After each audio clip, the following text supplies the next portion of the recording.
Oke, kita kembali lagi. Kali ini kita akan membahas sesuatu yang lagi panas banget, eskalasi dramatis di perairan lepas pantai Iran. Sebuah konfrontasi yang jujur aja bisa mengguncang dunia. Yuk kita langsung masuk.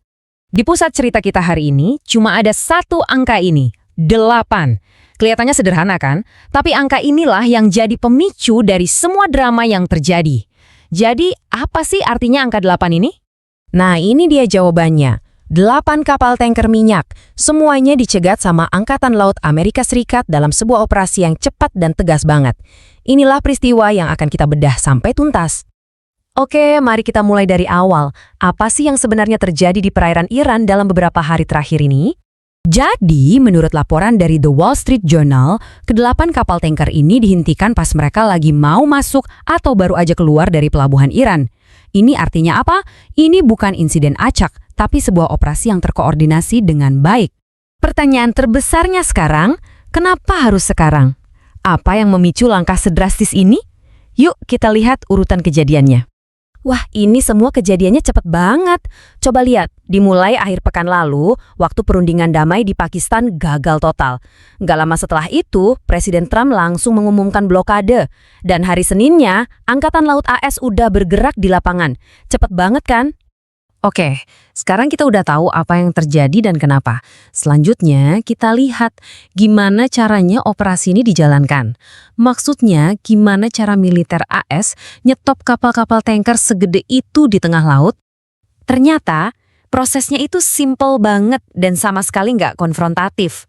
Nggak ada tembak-tembakan, nggak ada pasukan yang naik ke kapal, pasukan AS cuma hubungi mereka lewat radio dan kasih instruksi buat putar balik. Dan yang menarik, semua kapalnya nurut. Operasi ini didukung sama kekuatan militer yang signifikan loh. Di laut, ada kapal-kapal perusak yang melakukan kontak langsung. Sementara dari udara, pesawat pengintai P-8 terus mantau situasi. Ini kombinasi presisi antara kekuatan laut dan udara. Oke, kita udah tahu apa, kenapa, dan gimana caranya. Sekarang bagian yang paling penting, jadi kenapa? Apa dampaknya? Kenapa blokade ini bisa jadi berita besar? Nah, otoritas yang memimpin operasi ini adalah CNTOM atau Komando Pusat AS. Mereka ini yang bertanggung jawab atas seluruh kawasan Timur Tengah. Jadi, kalau pimpinan mereka udah angkat bicara, dunia pasti dengerin. Dan ini dia pernyataan tegas langsung dari bosnya CENTCOM, Laksamana Brad Cooper. Coba perhatiin pilihan katanya ya, bukan sedang berlangsung tapi sepenuhnya diterapkan. Ini sinyal yang jelas banget kalau dari sudut pandang AS, operasi ini udah berhasil mencapai tujuannya. Yang paling bikin kaget itu kecepatannya. Menurut Laksamana Cooper, cuma dalam waktu kurang dari 36 jam, AS berhasil menghentikan total seluruh perdagangan laut Iran. Bayangin, skala dampaknya sebesar itu dalam waktu sesingkat itu luar biasa. Dan ini dia, angka paling krusial dari semuanya, 90%. Angka ini yang menjelaskan kenapa blokade laut bisa jadi senjata ekonomi yang begitu dahsyat. Ini poin utamanya.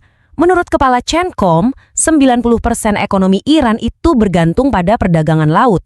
Jadi, dengan memblokir pelabuhan, AS secara efektif ya mencekik urat nadi ekonomi negara tersebut.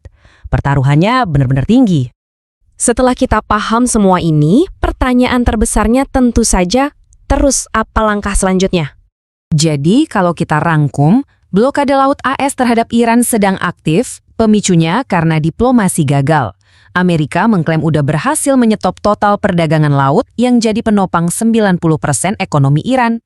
Dan kita tutup dengan pertanyaan ini. Dalam permainan catur geopolitik yang super menegangkan ini, langkah selanjutnya apa? Apa balasan dari Iran? Dan bagaimana dunia akan merespons? Jawabannya akan kita lihat dalam beberapa hari dan minggu ke depan. Terima kasih sudah menyimak.